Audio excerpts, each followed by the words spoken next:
Hello students, मैं VP Singh आज आपके लिए कॉम्प्लेक्स एनालिसिस में एक सबसे छोटा इंपॉर्टेंट टॉपिक है और वो फर्स्ट टॉपिक ही है जिसका नाम है complex number.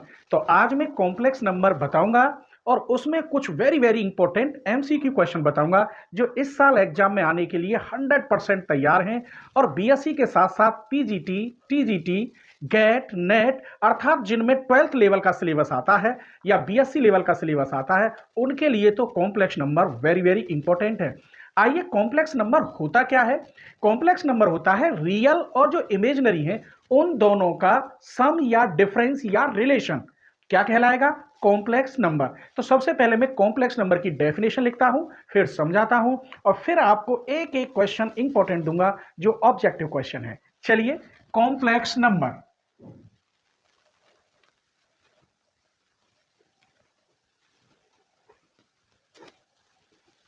Relation between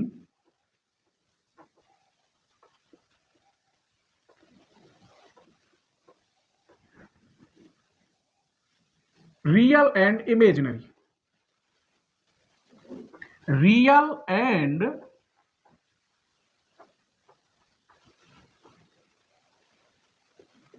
imaginary number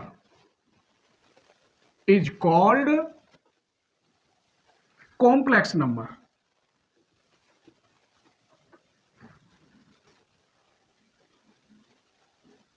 And denoted by Z. That is Z equal x plus I y.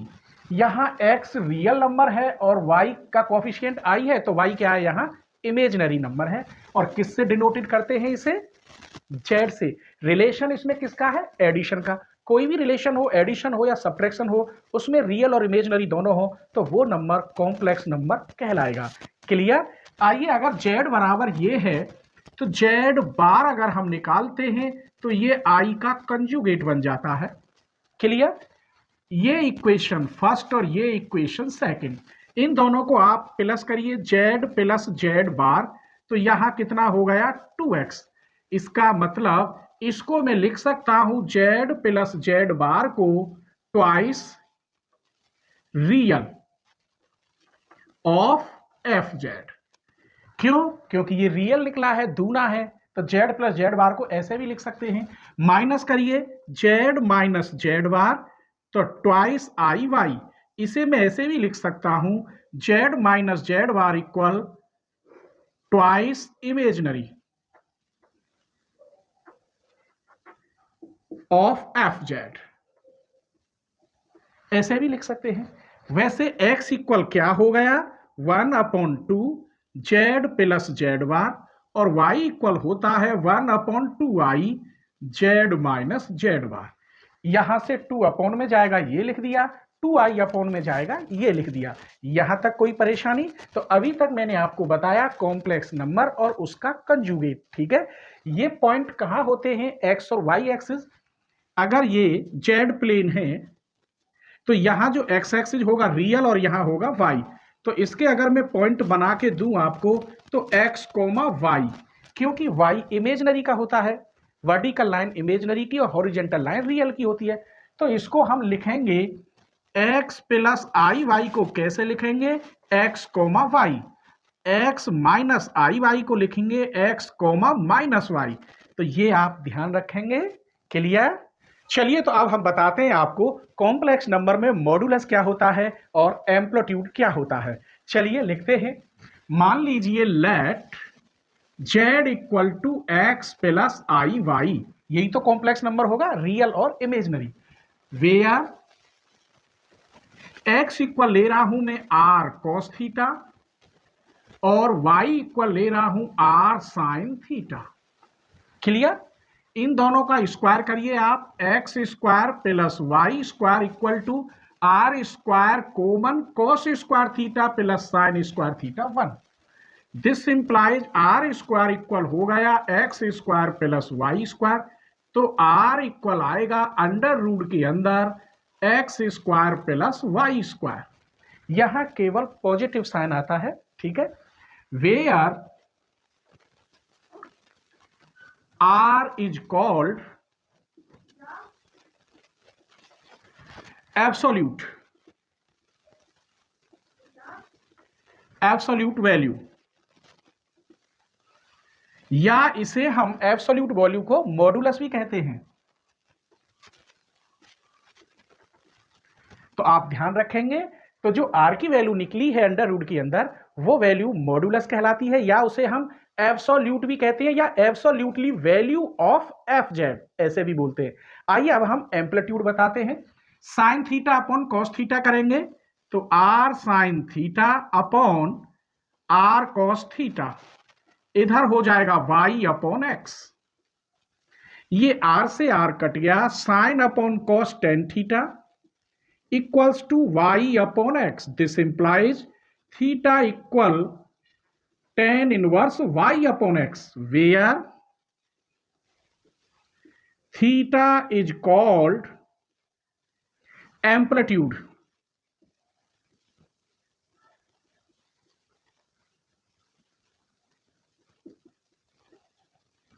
या इसे हम आर्गुमेंट भी कहते हैं,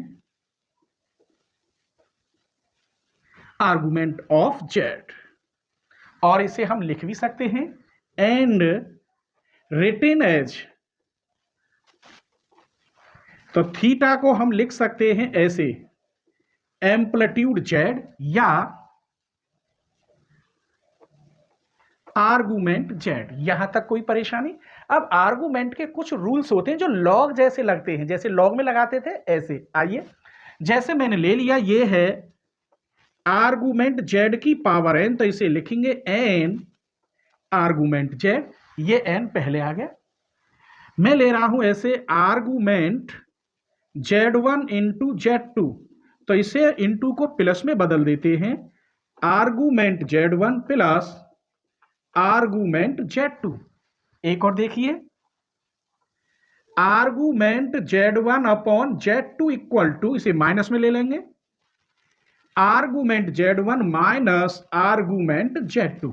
तो ये छोटी छोटी बातें हैं जो मैं अभी एमसीक्यू में इन्हीं में से बनाऊंगा। ठीक है, चलिए, तो अब आपको हम एमसीक्यू क्वेश्चन बता रहे हैं। वैसे हमने कॉम्प्लेक्स नंबर के टॉपिक वाइज टॉपिक काफी एमसीक्यू क्वेश्चन डाल रखे हैं। यदि आपको कोई एमसीक्यू क्वेश्चन का टॉपिक नहीं मिल रहा, तो बस उस टॉपिक का नाम लिखें, एमसीक्यू लिखें और चैनल का नाम जोड़ देंगे, तो वो टॉपिक सबसे ऊपर निकल के आ जाएगा। जैसे आपको इसी का लिखना था, तो आप लिखेंगे MCQ question complex number BSc maths Aligarh. वैसे अगर आप एक बात बताऊं, अगर आप कंपटीशन की भी तैयारी कर रहे हैं, जैसे SSC, CGL, CHSL, bank, railway, तो जो मेरा सेकंड चैनल है वो आपके लिए बहुत ही यूजफुल है, और मेरे चैनल का नाम है entrance exam by BP sir. वैसे मैं लिंक भी डिस्क्रिप्शन में दे दूंगा। ठीक है, तो चलिए क्वेश्चन नंबर 1 देखते हैं। The complex number Z equal क्या दे रखा है इसने? जेड इक्वल दे रखा है एक्स प्लस आई वाई। फिर कह रहा है मे बी रिटन एज, इसको इनमें से किस प्रकार लिख सकते हैं, ये भी देखना। जब ये दे रखा है, मुझे ये पता है एक्स और वाई दोनों पॉजिटिव है यहां पर, अगर मैं यहां ऐसे ही बना हूं, दिस इज एक्स एक्सिस और दिस इज वाई एक्सिस, तो यहां मैंने अगर पॉइंट देता हूं ऐसे, ये एक्स है ये वाई है, तो यहां बनेगा एक्स कोमा वाई। अगर नीचे देता हूं तो यहां ये माइनस वाई है, तो यहां बनेगा एक्स कोमा माइनस वाई। तो ये जो पॉइंट है, क्योंकि x प्लस आई वाई है, तो ये वाली पॉइंट बनेंगे x कोमा वाई। तो इसका मतलब हमारा इसमें पहला पार्ट सही है, ए x कोमा वाई, ये इनटू का साइन है। अगर इस क्वेश्चन की जगह पे, मैं एक एक क्वेश्चन के साथ दो दो क्वेश्चन बताऊंगा तुम्हें, अगर इस क्वेश्चन की जगह वो ऐसे लिख देता x माइनस आई वाई, तब कैसे लिख सकते थे? x कोमा माइनस वाई, तब इस क्वेश्चन के लिए सी इज द राइट आंसर होता। क्लियर, समझ में आ रहा है ना? आइए, तो अब हम सेकंड क्वेश्चन देखते हैं। द पोलर फॉर्म ऑफ -1, ये सही है, ये सही है, ये सही है, या ये सही है। फिर कह रहा है द पोलर फॉर्म ऑफ आई, तो इन्हीं में से मैंने ऑप्शन रख दिए हैं, तो मैं -1 का जैसे बताऊं ऐसे आप आई का निकाल लेना, या दोनों का बता दूंगा। ठीक है, तो -1 का पोलर फॉर्म हम कैसे चेंज करेंगे? पोलर फॉर्म चेंज करने के लिए हमारे पास रियल और इमेजिनरी दोनों होने चाहिए। उसके लिए हम क्या करेंगे, इसको -1 को मैं लिख सकता हूं -1 प्लस आई इंटू 0 लिख सकते हैं। पोलर फॉर्म में चेंज करने के लिए r cos theta plus i r sine theta, ऐसे लिखते हैं, अभी बताया था। तो आर कॉस थीटा के इक्वल यहां क्या है, -1। आर साइन थीटा इक्वल क्या है यहां, 0। हमें केवल पोलर फॉर्म पूछ रहा है, तो इन दोनों का पहले वर्क करो, तो आर स्क्वायर इक्वल टू बनेगा 1, अर्थात पॉजिटिव लेते हैं, ये मैंने अभी बताया था। इन दोनों का वर्क करके जोड़ेंगे तो एक ही तो आएगा, यहां तो 0 है। Sign square theta cos square theta 1। अब साइन अपॉन कॉस करिए, तो ये आएगा टेन थीटा। साइन की वैल्यू ऊपर कितनी है, 0, इसकी वैल्यू -1, अर्थात ये 0। तो टेन थीटा इक्वल टू लिख सकते हैं टेन पाई, क्योंकि टेन पाई का मान भी 0 होता है। This implies theta equal to pi. आपके पास आर की वैल्यू है यहां और यहां रख दीजिए, और थीटा की वैल्यू है यहां और यहां, तो वो आंसर किसका होगा, -1 का। इसका मतलब -1 की जो पोलर फॉर्म बनेगी इसकी, -1 की, आर की जगह पे एक एक रखेंगे तो यहां बचेगा सिर्फ कॉस, थीटा की जगह पर पाई, प्लस आई, यहां आप 1 रखेंगे, आर का मान 1 है, साइन पाई। अब आप चेक कर लीजिए कौन सा सही है, B is the right answer. Clear. आइए अब देखते हैं आई के लिए। तो आई को मैं कैसे लिख सकता हूं, आई प्लस 0 ऐसे लिख सकते हैं, ये भी बन गया r cos theta plus i r sine theta. तो real part r cos theta equal to, यहां रियल किसके बराबर है, 0 के, इमेजिनरी आर साइन थीटा, यहां आई का कोफिशिएंट है आर साइन थीटा, तो आई का कोफिशिएंट यहां क्या है, 1। ये ध्यान रखोगे, इन दोनों का वर्क करके जोड़ोगे तो इधर आएगा 1। दिस इंप्लाइज आर की वैल्यू 1। मैंने आपको ये कई बार कहा, यहां कॉम्प्लेक्स नंबर में आर पॉजिटिव लेते हैं, थीटा एंटी क्लॉकवाइज चलता है, ठीक है। आइए अब साइन अपॉन कॉस करेंगे, आर ते आर कट जाएगा, टेन थीटा इक्वल टू 1/0, और 1/0 क्या होता है, इन्फिनिटी। तो tan theta equal to tan pi by 2, theta का मान ये होता है। This implies theta equal to pi by 2। कोई शक। आइए ये सारी वैल्यू यहां रख दें तो ये आई की पोलर फॉर्म बन जाएगी, 0 की जरूरत नहीं है, यहां 1, यहां 1, यहां पाई बाई 2, यहां पाई बाई 2, तो cos pi by 2 plus I sine pi by 2। तो अब आप भूलोगे तो नहीं, आई की पोलर फॉर्म ये है और -1 की पोलर फॉर्म ये है। तो अगर ये क्वेश्चन होता तो आंसर आपका ए सही होता। तो एक क्वेश्चन के साथ दो दो क्वेश्चन दिए, ठीक है। अगर वीडियो आपको मेरी पसंद आती तो प्लीज अपने फ्रेंडों को शेयर जरूर करें। चलिए तो नेक्स्ट क्वेश्चन देखते हैं। 100% इंपॉर्टेंट क्वेश्चन चल रहे हैं जो एग्जाम के लिए बिल्कुल इंपॉर्टेंट है। द पोलर फॉर्म ऑफ, ये और दे रखा है, ये मैंने अभी बताए थे 2 क्वेश्चन, उसी टाइप से इसको कर सकते हो, वैसे मैं इसे करके दिखा रहा हूं। तो क्या दे रखा है यहां, sine alpha plus i cos alpha, इसे हम मानेंगे r cos theta plus i r sine theta. Compare करिए आप, तो आर कॉस थीटा इक्वल आएगा साइन अल्फा, और आर साइन थीटा इक्वल आएगा कॉस अल्फा। कंपेयर करना तो आप जानते ही होंगे, वर्क करके जोड़ेंगे तो आर स्क्वायर इनका वर्क करेंगे 1। This implies r equal to 1। R की वैल्यू तो हमें 1 मिल गई। आइए अब हमें साइन अपॉन कॉस करना है, तो sine upon cos tan theta, यहां cos upon sine cot alpha.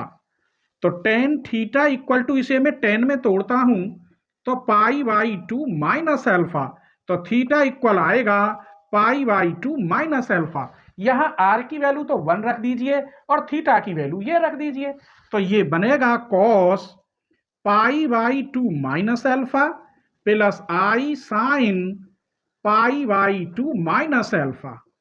तो इस क्वेश्चन का पोलर फॉर्म ये रहा। अब आप एमसीक्यू में देख लीजिए, B is the right answer. आइए क्वेश्चन नंबर 5। द इक्वेशन दे रखी है रिप्रेजेंट एज ए, ये इक्वेशन किसकी है, ये मैंने कितनी बार पढ़ाई है, ये तो एक सर्किल की इक्वेशन है। अगर यहां कोई ये सर्किल है, यहां बाहर कोई एनी पॉइंट है, ये एक ही जगह पर इसने यहां जेड नोट कर रखा है और रेडियस इसकी ए है, तो इसके लिए इक्वेशन बनती थी जेड माइनस जेड नोट का mod equal to a. Z naught यहां सेंटर या fix point, a is the radius, और ये किसकी इक्वेशन है, सर्किल की। इसका मतलब C is the right answer. आइए कह रहा रियल जेड और इमेजनरी जेड क्या होते हैं। तो मैंने अभी पढ़ाया था आपको, जेड इक्वल होता है एक्स प्लस आई वाई, तो जेड बार होता है एक्स माइनस आई वाई। तो जेड प्लस जेड बार निकालेंगे तो twice x, this implies x equal हो गया z plus z bar upon two. अगर माइनस करते तो वाई इक्वल होता z minus z bar upon two i. ये जो x है ये क्या है, रियल ऑफ जेड।